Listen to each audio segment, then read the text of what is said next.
Hello guys! Hello. This is for Virgo.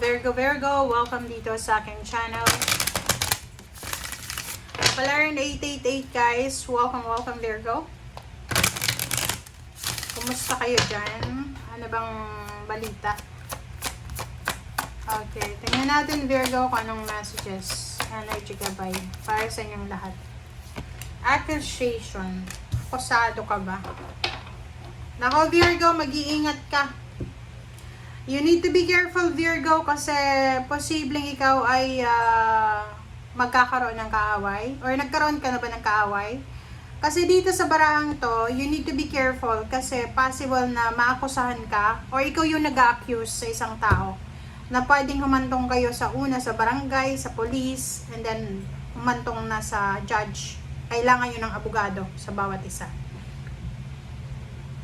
Pwedeng mapagbintangan ka or pwede ikaw yung nambintang. Okay, next is health. So, may anak ka ba, Virgo? Kung may anak ka, Virgo, you need to take care of your kids. Kasi possible siya na magkaroon ng health issues. Possible siya na magkaroon ng sakit na, yun na nga. Like, for example, ganito yon. Nasa long distance relationship ka ba sa asawa mo?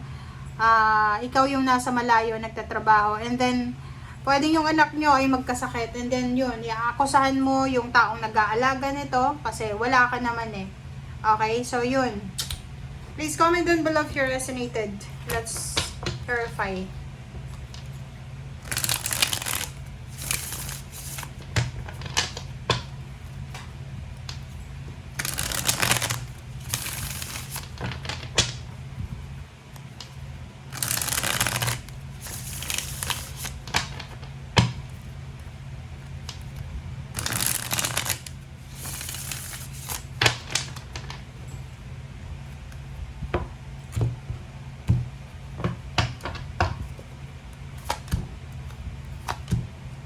OMG, sabi ko na eh. Reverse to guys, oh. May relationship dito, mag-asawa, magka-live-in. Kung may mga anak kayo, sa nakikita ko sa inyo dito, magkakaroon kayo ng problema. Yun. Pwedeng mag-away kayong mag-asawa, magka-live-in. Kasi pwedeng yung anak nyo may problema. Pwede din na may hiwalayan ditong mangyari.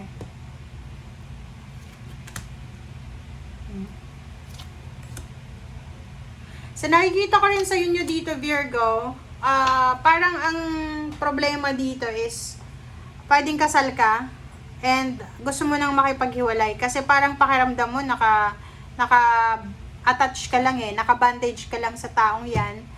And parang walang kwenta na eh. Siguro, matagal na kayong hindi nagsasama kasi long distance yung relationship nyo. So, ngayon, pakiramdam mo gusto mo nang makaalis. Gusto mo nang makaalis sa attachment ng taong yan. Another dito is pwedeng isang Virgo na maraming utang. Marami ka bang utang? Kasi kung marami kang utang, sinasabi ng bara sa'yo na posibleng kailangan mo nang bawasan yung mga gastos mo, kailangan mong mag-save ng pera. Kasi sa nakikita ko sa'yo dito, posibleng mas mababaon ka pa sa utang. Diba? Ikaw yan. Nakikita ko dito may Virgo na sobra-sobrang miss na miss mo na ba yung anak mo? Nakikita ko, OFW ka ba? Or yung iba sa inyo nasa malayo? Kasi sa nakikita ko, sobra-sobra yung sadness mo.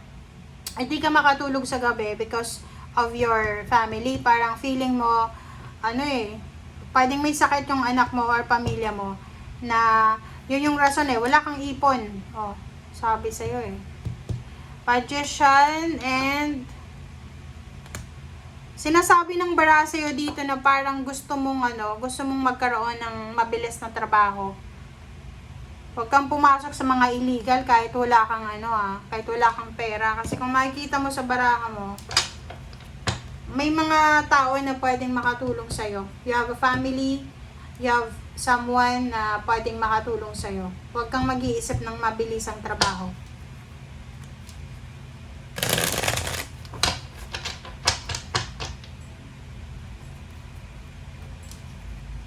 Nakikita ko dito merong mga Virgo na gusto mong bigyan ng magandang bukas ang pamilya mo. Gusto mong magpatayo ng bahay, gusto mong mag-travel kasama yung family, gusto mong magkaroon ng stable na trabaho, pero sa ngayon siguro hindi mo pa kaya ibigay. 8 of Wands, mabilis to eh. Mabilis na pera talaga. Ang gusto mo Virgo ay mabilis na pera, mabilis na income. Kita mo ba siya? Etong 8 of Wands na to, sinasabi na sawang-sawa ka na sa ginagawa mo sa ngayon. Gusto mo nang magkaroon ng maraming pera, mabilisan siya. Kaloka ka.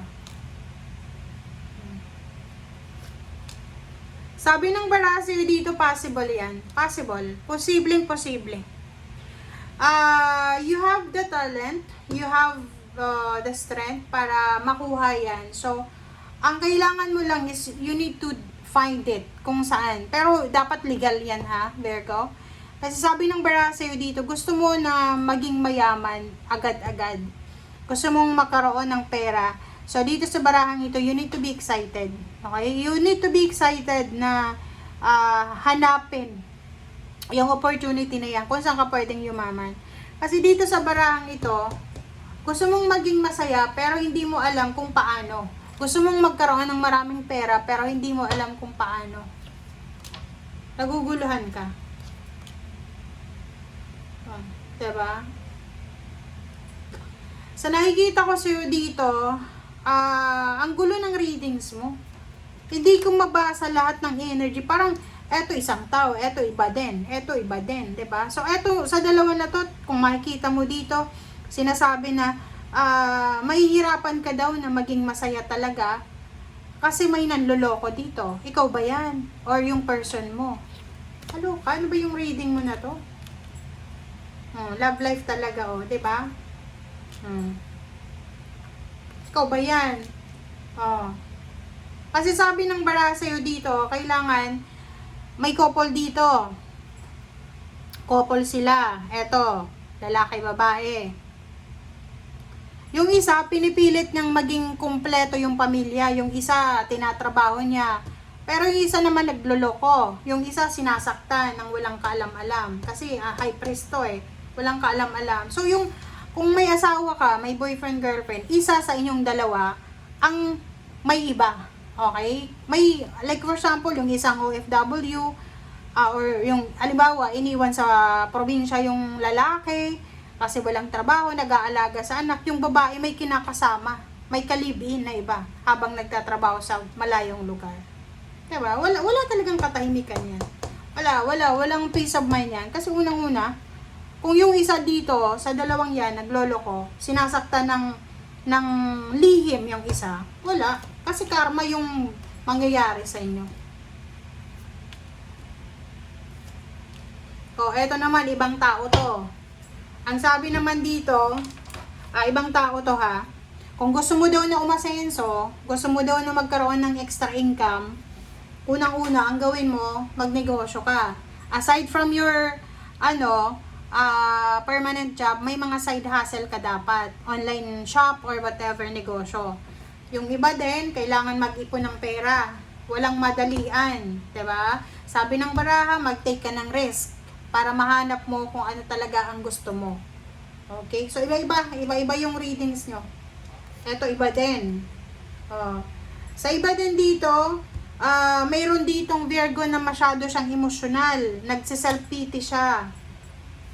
Pwedeng OFW to. Kasi, yung pamilya niya sa Pilipinas or sa ibang lugar nagsasaya. They're celebrating Christmas, New Year, birthday celebration. Siya mag-isa. Nagsiself-pity siya. So, the Hermit, sinasabi ng baraha na kailangan mong labanan yung stress na yan. Labanan mo yung tukso ng sobrang pag-iisip. Be free, magsaya, hanapin ang kaligayahan. And Ace of Swords. So, sinasabi ng baraha, wag agad-agad magdedesisyon ng padalos-dalos.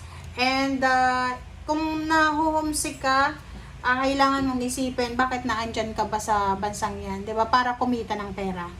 Diba? So, alin yung mas gusto mo? Yung nasa Pilipinas ka, na walang pera, or nasa ibang bansa pero may pera pero no homesick. Pwede ka naman mag-video call, pwede ka naman umuwi pag tapos na yung contract, 'di ba? So yun. Thank you guys. Bye.